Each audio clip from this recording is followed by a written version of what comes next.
Olá pessoal, sejam todos bem-vindos para a reflexão do Evangelho desse dia de hoje. Eu sou a Sônia. E eu sou o Adilson. E você está no nosso canal Reflexão e Ação. Sejam todos bem-vindos. Então nós vamos iniciar em nome do Pai, do Filho, do Espírito Santo. Amém. Vinde, Espírito Santo, enchei os corações dos vossos fiéis e acendei neles o fogo do vosso amor. Enviai o vosso Espírito e tudo será criado, e renovareis a face da terra. Oremos. Ó Deus, que instruíste os corações dos vossos fiéis com a luz do Espírito Santo, fazei que apreciemos retamente todas as coisas, segundo o mesmo Espírito, e gozemos sempre de sua consolação. Por Cristo, Senhor nosso. Amém. Amém.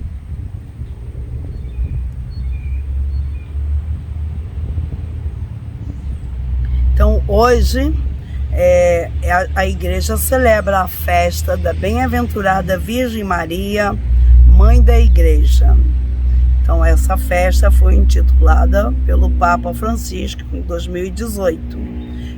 No dia seguinte da festa do nascimento da igreja. Ontem, nós tivemos no Evangelho, quando o Espírito Santo desceu sobre os apóstolos. Foi oficialmente o nascimento da igreja. A partir dali, os discípulos saíram pregando o Evangelho em todas as partes, em todos os lugares, especialmente começando em Jerusalém, onde eles estavam reunidos no dia de Pentecostes. Inclusive o padre ontem, até quando ele iniciou a missa, ele falou feliz aniversário, e aí algumas pessoas ficaram meio confusas. Feliz aniversário? Feliz aniversário da igreja, porque ontem a igreja fez aniversário. Ontem é o dia que marcou o início da Santa Igreja. Então, a leitura do Evangelho de hoje é tirado do livro de São João, capítulo 19, versículo de 25 a 34. Então, pelo sinal da Santa Cruz, livrai-nos Deus, nosso Senhor, dos nossos inimigos. Glória a vós, Senhor. Naquele tempo, perto da cruz de Jesus, estavam de pé a sua mãe, a irmã da sua mãe, Maria de Cleófas e Maria Madalena. Jesus, ao ver sua mãe e, ao lado dela, o discípulo que ele amava, disse à mãe: Mulher, este é o teu filho. Depois disse ao discípulo: Esta é a tua mãe. Daquela hora em diante, o discípulo a acolheu consigo. Depois disso, Jesus, sabendo que tudo estava consumado, e para que a Escritura se cumprisse até o fim, disse: Tenho sede. Havia ali uma jarra cheia de vinagre. Amarraram numa vara uma esponja embebecida de vinagre e levaram-na à boca de Jesus. Ele tomou o vinagre e disse: Tudo está consumado. E, inclinando a cabeça, entregou o Espírito. Era o dia da preparação para a Páscoa. Os judeus queriam evitar que os corpos ficassem na cruz durante o sábado, porque aquele sábado era o dia da festa solene. Então, pediram a Pilatos que mandasse quebrar as pernas aos crucificados e os tirassem da cruz. Os soldados foram e quebraram as pernas de um e depois do outro, que foram crucificados com Jesus. Ao se aproximarem de Jesus e vendo que já havia morto, não lhe quebraram as pernas, mas um dos soldados abriu-lhe o lado com uma lança e logo saiu sangue e água. Palavra da salvação. Glória a vós, Senhor.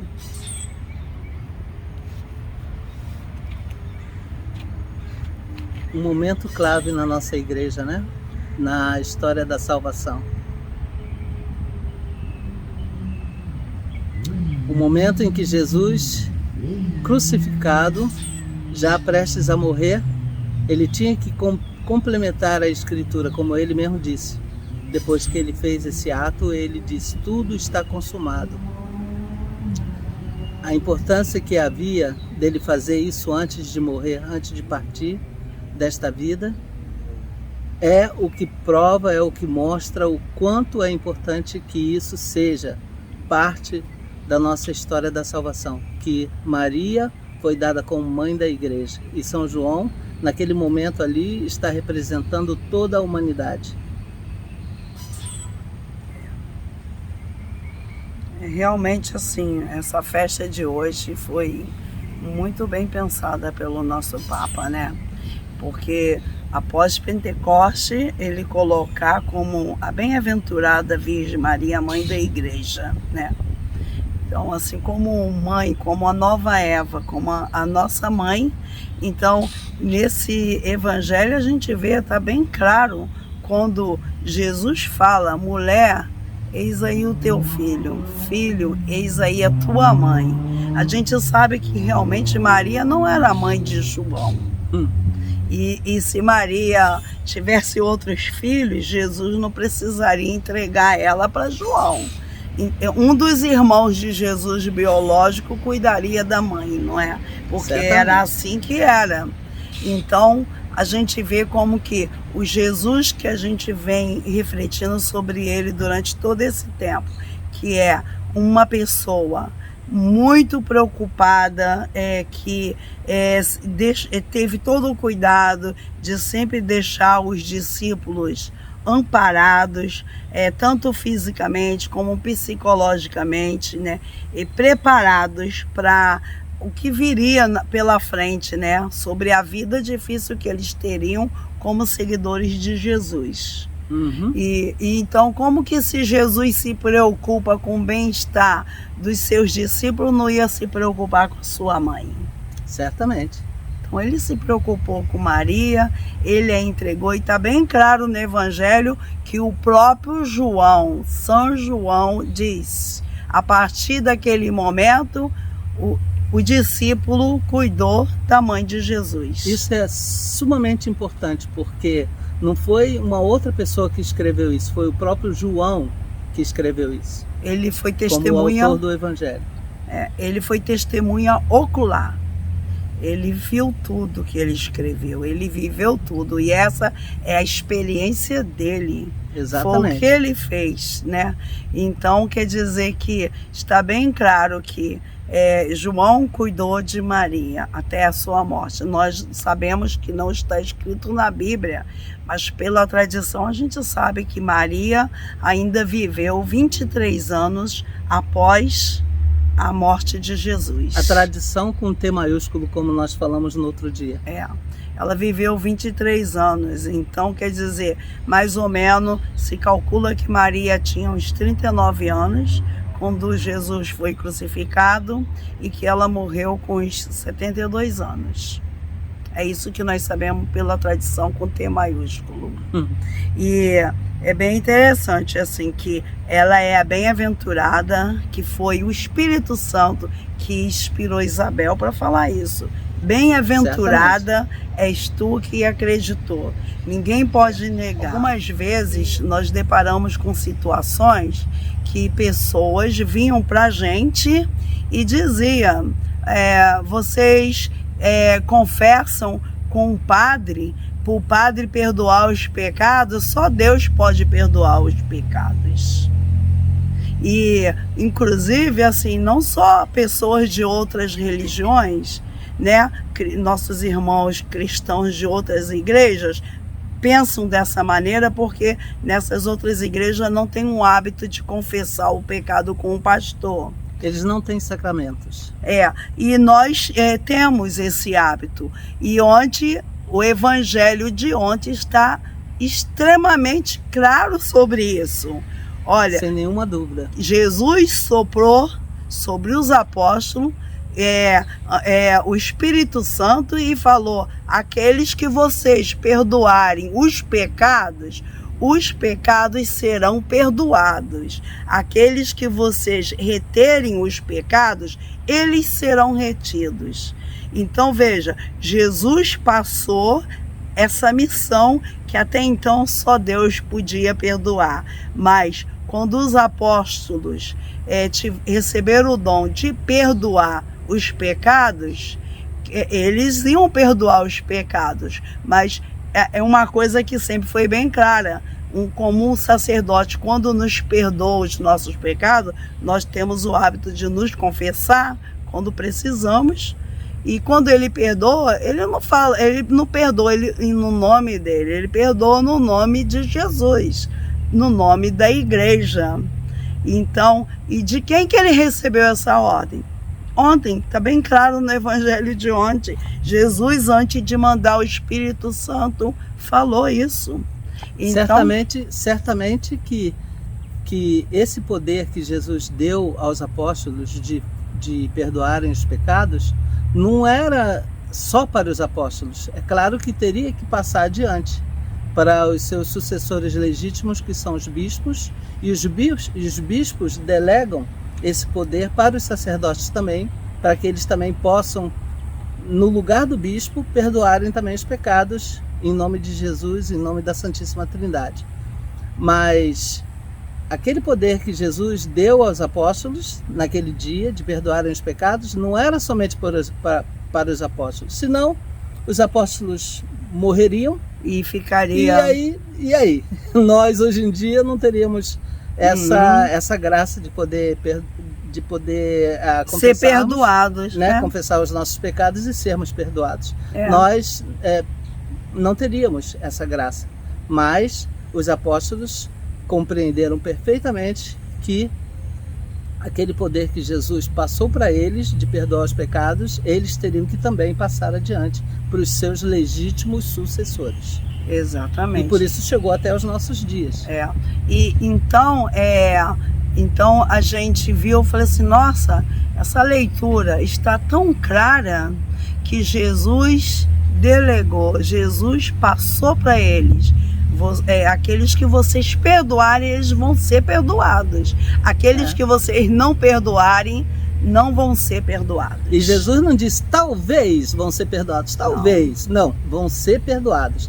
A partir do momento que a gente confessa os nossos pecados com o coração aberto, com honestidade, com sinceridade, e a partir do momento que o Padre diz, eu te perdoo em nome do Pai, do Filho e do Espírito Santo, pode crer, meu amigo, que nós estamos perdoados. Pelo magistério da igreja, eu te perdoo pelos vossos pecados. É isso que ele fala. Que quando nós vamos confessar um padre, a gente, quando vai confessar, a gente sabe muito bem que a autoridade que o padre tem de nos perdoar, nós que fazemos essa experiência de confessar os pecados, a gente sabe muito bem que a ele foi dado essa autoridade, esse poder de nos perdoar. E a gente sente o perdão. A gente sente o perdão. Realmente. A gente sai do confessionário se sentindo muito leve. E nós como vamos estivéssemos andando nas nuvens. E fazer uma penitência. Porque ele sempre vai falar, bom, quando você confessa o pecado, o padre ouve e com muita atenção, e aí ele nos aconselha o que devemos de fazer.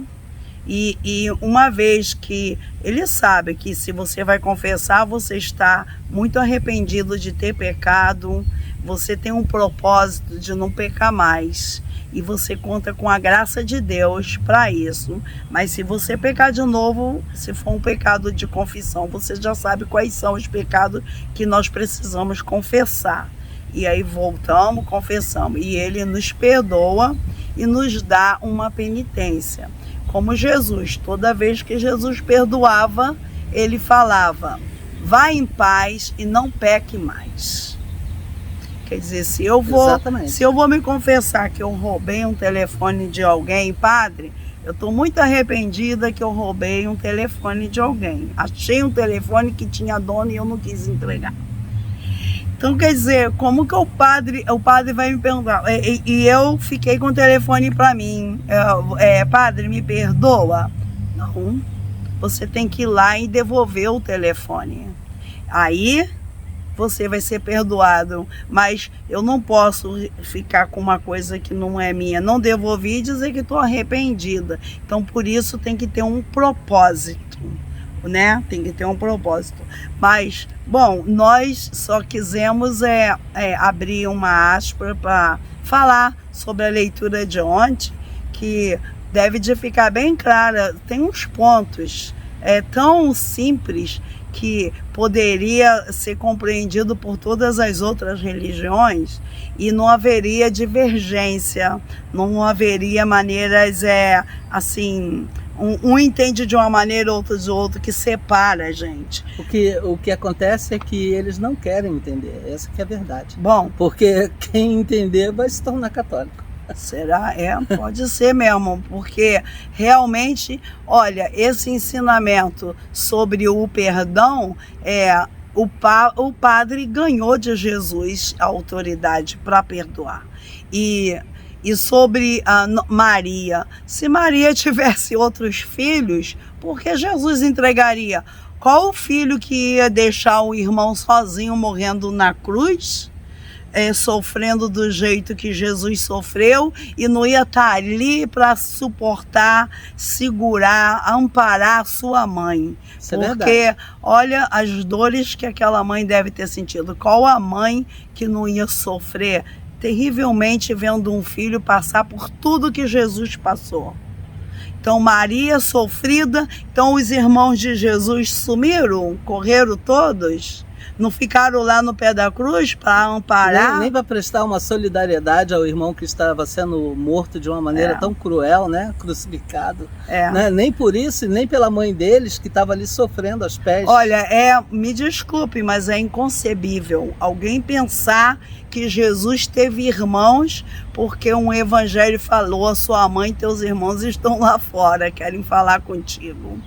Quer dizer, não saber historicamente como que eram tratados os graus de parentesco. Tudo era de uma linhagem só, todos eram irmãos. Quer dizer, nesse momento, eu sempre pensei, quando eu nem era muito católica ainda, nem conhecia muito, eu já sabia desse evangelho. E eu me lembro que eu pensava, se Jesus tivesse irmãos, os irmãos iam estar ali para apoiar a mãe, para acompanhar o sofrimento do irmão, porque o que essa mãe não sofreu, eu imagino o quanto que ela não sofreu, ver tudo que estavam fazendo com o filho dela e ela não poder fazer nada para defender ele. A não ser que alguém diga pra gente que esses irmãos de Jesus foram desnaturados, porque não tem cabimento. Acho que mesmo a minha família, que não é nem a família de Jesus, se um filho meu estivesse morrendo na cruz e os outros dois sabendo disso, é claro que eles vão estar ali junto com a Sônia, apoiando, né? Eu estaria ali também, se eu ainda estivesse vivo, é claro. Então, por isso a gente tem que assim pedir mesmo muita ajuda do Espírito Santo. Precisa realmente iluminar os corações para que as pessoas possam compreender realmente a palavra de Deus. Nem as pessoas não, nós, para que todos, nós possamos. Que a gente, infelizmente, aqui nós estamos mencionando as pessoas que não acreditam nesses mistérios, né? Nos grandes mistérios que o Senhor, né, nos deixou e que infelizmente nem todos têm a fé necessária para poder abraçar esses mistérios. Olha, e veja bem,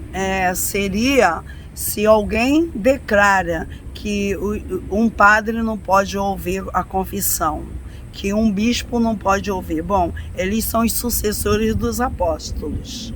Vem desde o tempo dos apóstolos. E Jesus falou, aqueles que vocês perdoarem. Olha que Jesus soprou o Espírito Santo e falou isso para eles.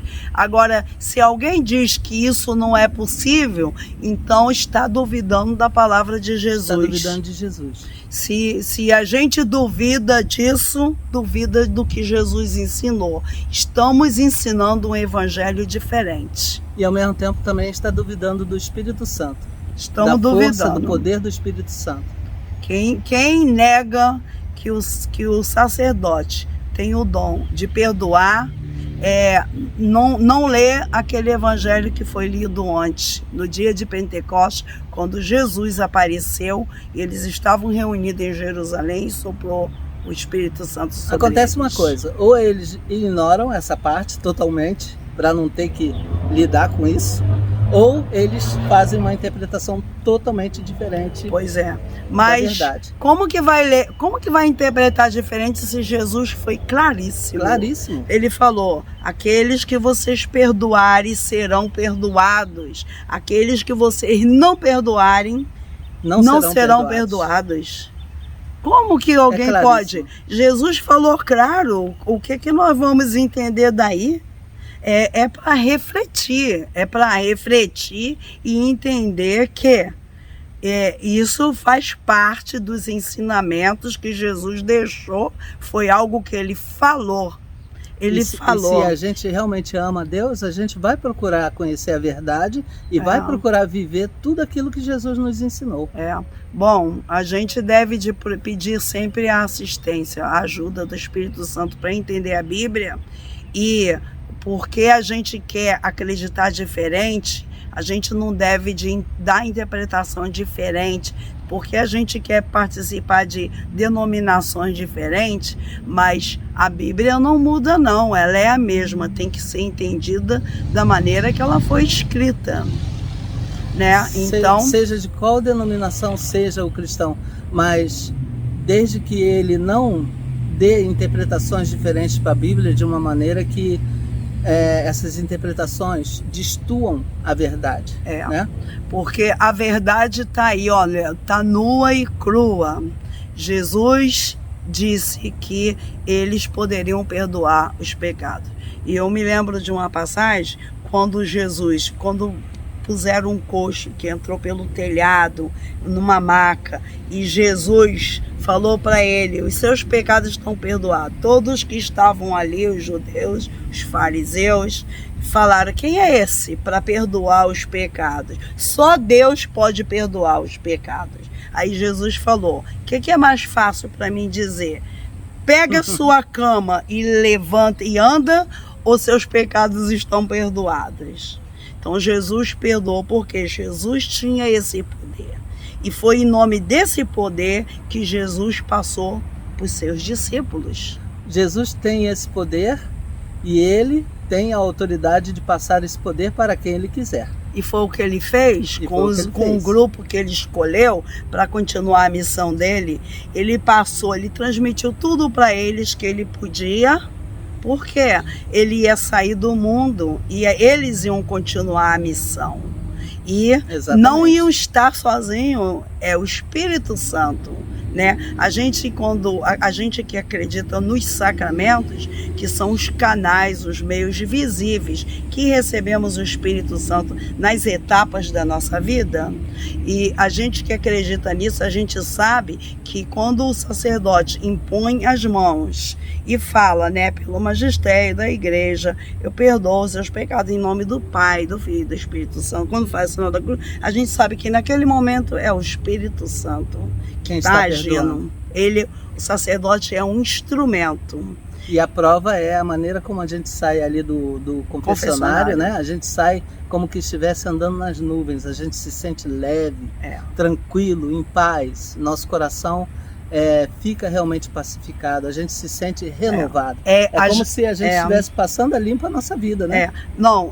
Assim, porque quando você vai abrir seu coração para um psicólogo, o psicólogo é um profissional que não vai falar, um psicanalista, ele não pode falar o que você fala, é um segredo de profissão. Da mesma maneira que padres, a gente sabe de história na igreja, padres foram mortos porque queriam obrigá-los a falar do pecado de pessoas que eram perseguidas, e na época que a igreja era perseguida, matavam os padres porque eles não falavam. Porque eles têm que guardar esse segredo. Mas a gente sabe que conversar confessar e conversar com o Padre sobre os nossos pecados, a gente sabe que é uma terapia.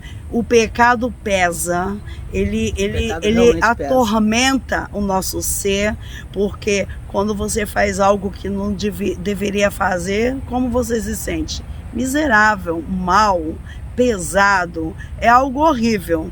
Então, quando você confessa e você sabe que Deus te perdoou, só Deus está arrependida, eu já sei do perdão de Deus, mas confessar, eu vou ter essa certeza e eu vou receber o sacramento, porque o que acontece quando eu peco?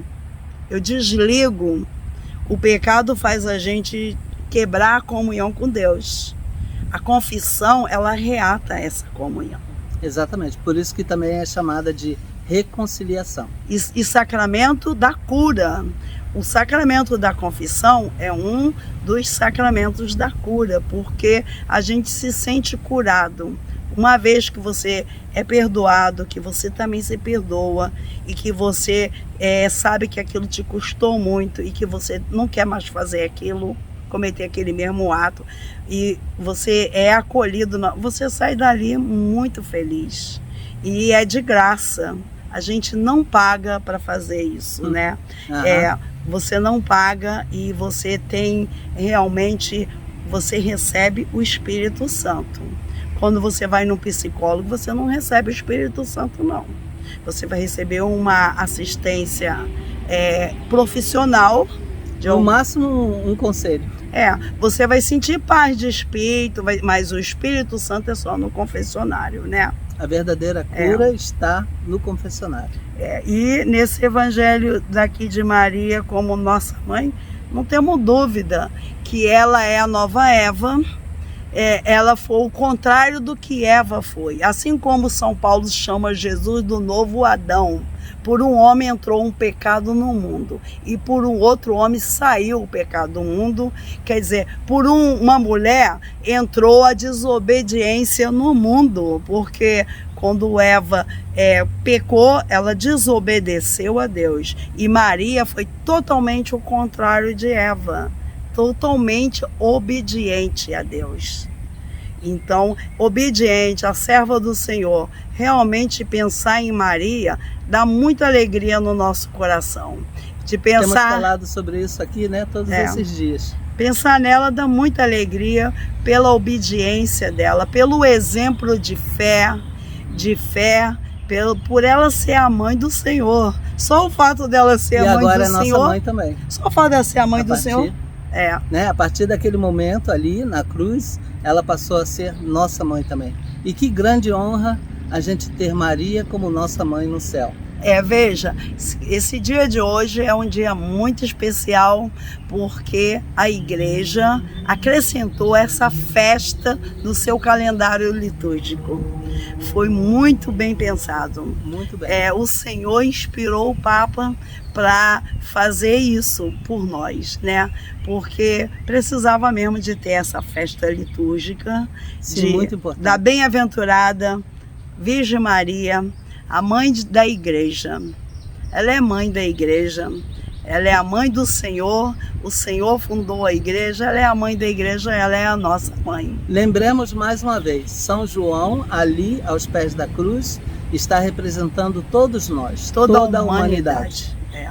Não é algo pequeno não, é algo bem grande. E quando, é bem interessante porque, quando Maria ela é chamada a mulher, quer dizer, ela é a mulher por excelência. A mulher com M maiúsculo. M maiúsculo. Então, vamos terminar, não podemos deixar de terminar rezando uma Ave Maria. Isso é verdade. Em homenagem a Maria, mãe da igreja, nossa mãe. E esse evangelho comprova isso. Então, vamos. Ave Maria, cheia de graça, o Senhor é convosco. Bendita sois vós entre as mulheres, e bendito é o fruto do vosso ventre, Jesus. Santa Maria, Mãe de Deus, rogai por nós, pecadores, agora e na hora de nossa morte. Amém. Louvado seja nosso Senhor Jesus Cristo. Para sempre seja louvado. Então nós terminamos em nome do Pai, do Filho, do Espírito Santo. Amém. Amém. A paz de Cristo para todos nós. A paz de Cristo. E até amanhã. Se Deus quiser. Tchau. Tchau.